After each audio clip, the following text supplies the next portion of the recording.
Selamat siang, jumpa lagi dengan Denok Ayu Novel. Bagaimana kabar sobat semua? Sebelum kita mulai cerita ini, ayo kita subscribe, like, komen, share dan nyalakan loncengnya untuk mendapatkan notifikasi terbaru ketika Mimin mengupload video barunya.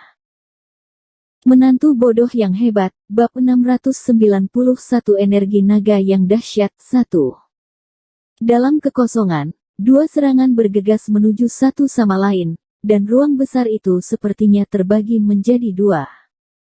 Di satu sisi, sesepuh kedua memegang kendali, dan energi tak berujung seperti binatang buas yang mengamuk. Di sisi lain, didominasi oleh si pria bergigi tajam, suara naga mengaum tanpa henti, dan bayangan naga mengelilingi dunia, dan mereka sangat kuat. Seluruh sekte Tianqi melonjak karenanya. Para penonton heboh dan heboh, gugup dan menjengkelkan, jantung berdebar-debar, dan darah mendidih. Di depan tatapan mata penonton, cahaya putih pria bergigi tajam membawa bayangan naga yang membumbung melintasi ruang hampa, dan menghantam energi tinju yang dipancarkan sesepuh kedua. Baang! Serangan bertabrakan dan kekuatan meledak. Sepertinya ada ledakan besar di tempat yang sangat besar. Raungan mengguncang langit dan bumi. Ombaknya luar biasa, dan energi menyapu kemana-mana. Seluruh medan pertempuran menyisakan ruang yang sangat luas. Di ruang yang luas ini, hanya sesepuh kedua dan pria bergigi tajam yang tersisa. Detik berikutnya, salah satu dari dua sosok itu menyentuh tanah dengan jari kaki mereka, meluncur kembali dengan kecepatan ekstrim. Dalam proses mundur, jari kakinya berada di tanah, dan ada nyala api yang panjang. Yang dipukul mundur adalah sesepuh kedua. Tinju sesepuh kedua sangat kuat, tetapi ketika ia berbenturan dengan serangan pria bergigi tajam, lengannya mati rasa dan bentuk tubuhnya tidak bisa menahan diri. Pria bergigi tajam, sebaliknya, berdiri di tempatnya, tidak bergerak, dan auranya masih mendominasi. Ketiga sesepuh lainnya, serta hampir 100 murid elit, semuanya benar-benar tercengang ketika mereka melihat ini. Pria bergigi tajam yang jelek itu punya kekuatan yang begitu besar, dia bisa bersaing dengan sesepuh kedua, bahkan bisa mengalahkan sesepuh kedua, bagaimana mungkin ini tidak mengejutkan? Sesepuh kedua sendiri bahkan lebih terkejut, dia memandang pria bergigi tajam itu dengan tidak percaya, dan berkata dengan takjub, "Kamu hanya seorang bawahan, dan punya kekuatan sehebat ini." Tadi mendengar peringatan Frankie Yin bahwa pria bergigi tajam ini memiliki kekuatan yang luar biasa, dan sesepuh kedua tidak terlalu peduli. Namun melalui pertandingan ini, sesepuh kedua telah merasakan sendiri kesaktian pria bergigi tajam, dan ia harus mulai memandang lebih tinggi pria bergigi tajam itu. Pria bergigi tajam itu tetap tenang seperti biasanya. Ia memandang sesepuh kedua dengan ringan dan berkata dengan nada meremehkan, "Kamu sesepuh kedua yang luar biasa, tapi kekuatanmu tidak lebih dari itu." Ucapan riang menunjukkan kepercayaan diri pria bergigi tajam yang tak terbatas dan penghinaan yang tak tanggung-tanggung terhadap sesepuh kedua. Setelah mendengarkan sesepuh kedua, amarahnya langsung menyembur. Wajahnya yang keriput berubah menjadi bola. Matanya menjadi tajam dan bengis. Ia menatap pria bergigi tajam dengan ganas, mengatupkan giginya dan berkata, "Sombong sekali, seorang bawahan saja berani berbicara denganku seperti ini, sungguh tidak tahu diri." Setelah berkata, sesepuh kedua meledakkan energi iblis, seperti awan yang mengepul, dan seluruh dirinya, seolah-olah berubah menjadi roh jahat dari neraka. Dingin dan menakutkan, dia mengambil energi iblis yang mengerikan ini, melangkah keluar, dan berjalan selangkah demi selangkah menuju pria bergigi tajam itu. Kakinya di tanah menyebabkan tanah bergetar, dan semakin dekat dia dengan pria bergigi tajam, semakin kuat dia melangkah, dan semakin ganas getaran tanah. Para penonton yang mundur semuanya dihantui oleh aura sesepuh kedua dan sangat tertekan. Hati setiap orang bergetar karena getaran langkah kaki sesepuh kedua. Bahkan mata tenang pria bergigi tajam menunjukkan keterkejutan yang dalam. Penampilan sesepuh kedua kali ini melebihi ekspektasi pria bergigi tajam itu. Berdiri di samping Sylvia Bai, Dimas Wu langsung panik lagi. Kekuatan sesepuh kedua kembali membuat Dimas Wu kaget. Ia tidak tahu apakah pria bergigi tajam bisa melawan sesepuh kedua kali ini. Dalam perhatian semua orang, sesepuh kedua berhenti di depan pria bergigi tajam itu, kemudian tiba-tiba tangan kanannya terulur, dan tiba-tiba cahaya keemasan muncul dari tangannya. Cahaya keemasan ini bersinar dan menyilaukan, dan berada di tangan sesepuh kedua, perlahan berubah bentuk, dan akhirnya terkondensasi menjadi kail emas.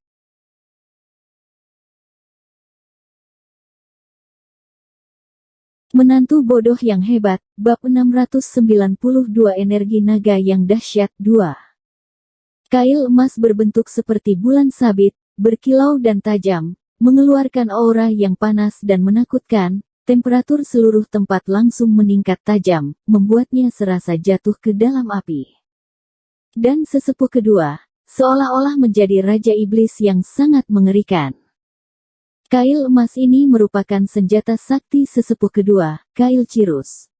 Melihat Kail Cirrus, dalam sekejap raut wajah pria bergigi tajam berubah. Ia belum pernah melihat sesepuh kedua mengeluarkan Kail Cirrus, ini membuatnya cukup merasa terancam dan terkejut. Sesepuh kedua menggenggam Kail Cirrus di tangannya dan mengayunkan dengan keras. Siu. Dalam sekejap, cahaya keemasan bulan sabit keluar dari kait awan Cirrus, langsung ke dalam kehampaan, dan menghantam pria bergigi tajam itu.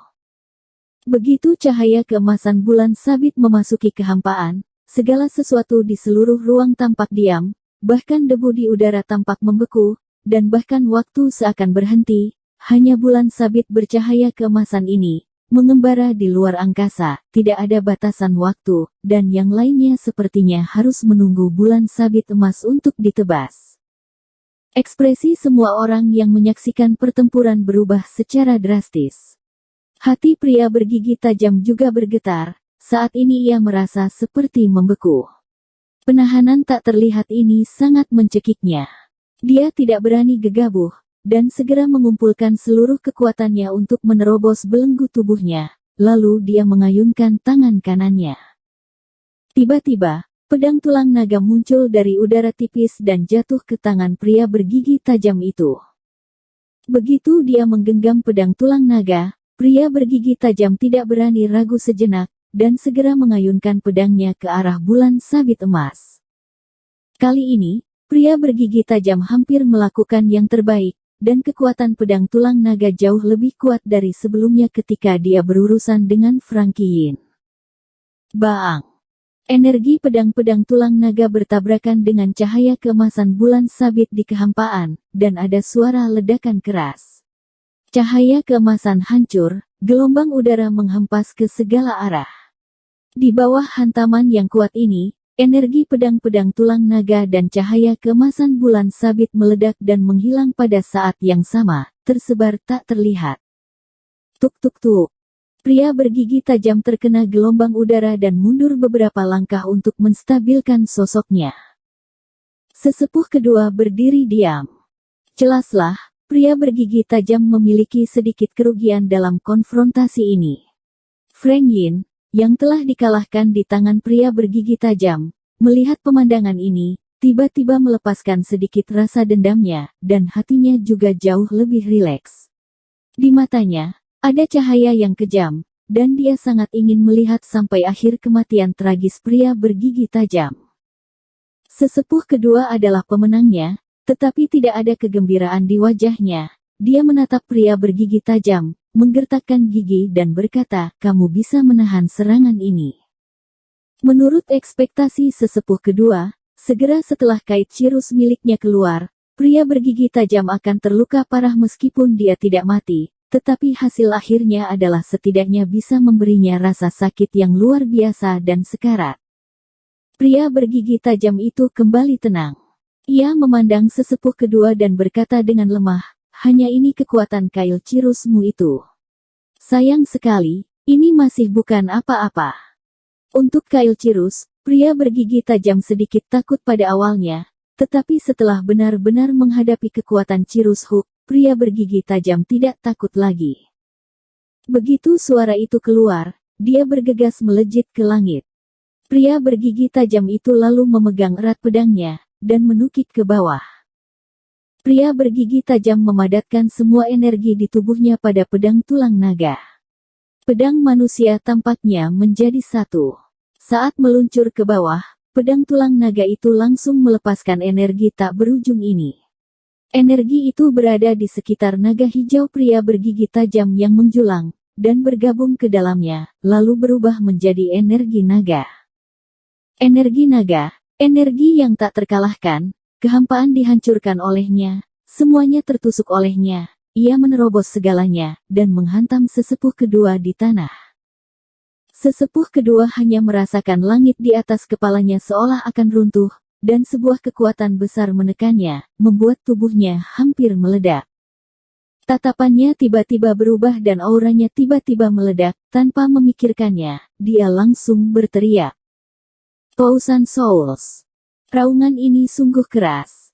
Diiringi raungan ini, sesepuh kedua dengan keras mengayunkan kail cirus di tangannya. Tiba-tiba cahaya keemasan melesat, berubah menjadi hantu ganas yang tak terhitung jumlahnya di kehampaan, dengan marah menghadapi serangan pria bergigi tajam. Hantu itu ganas, ribuan hantu melolong, galak dan menakutkan. Kebencian yang tak berujung, bersama dengan cahaya keemasan yang tak terhitung jumlahnya dan hantu-hantu yang kejam, melesat dan terkena dampak, dengan momentum yang luar biasa.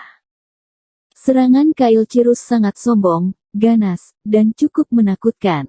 Penonton di sekitar penonton tidak bisa menahan perasaan mati rasa dan hati mereka gemetar ketika mereka mendengar raungan samar hantu dan serigala. Namun, serangan pria bergigi tajam itu masih deras dan tajam. Aura pedang naga menerobos udara, langsung mengenai serangan Thousand Souls. Baang! Kedua serangan bertabrakan di kehampaan, dan Thousand Souls langsung lenyap seketika. Namun, energi naga tidak terkalahkan dan terus menyerang. Tiba-tiba sesepuh kedua dihantam serangan pedang, darah mengucur dari mulutnya, dan badannya jatuh ke tanah. Bersambung. Terima kasih kepada kalian yang telah menonton video ini. Jangan lupa tekan tombol subscribe-nya dan nyalakan notifikasinya untuk mendapatkan video-video seru lainnya dari Denok Ayu Novel.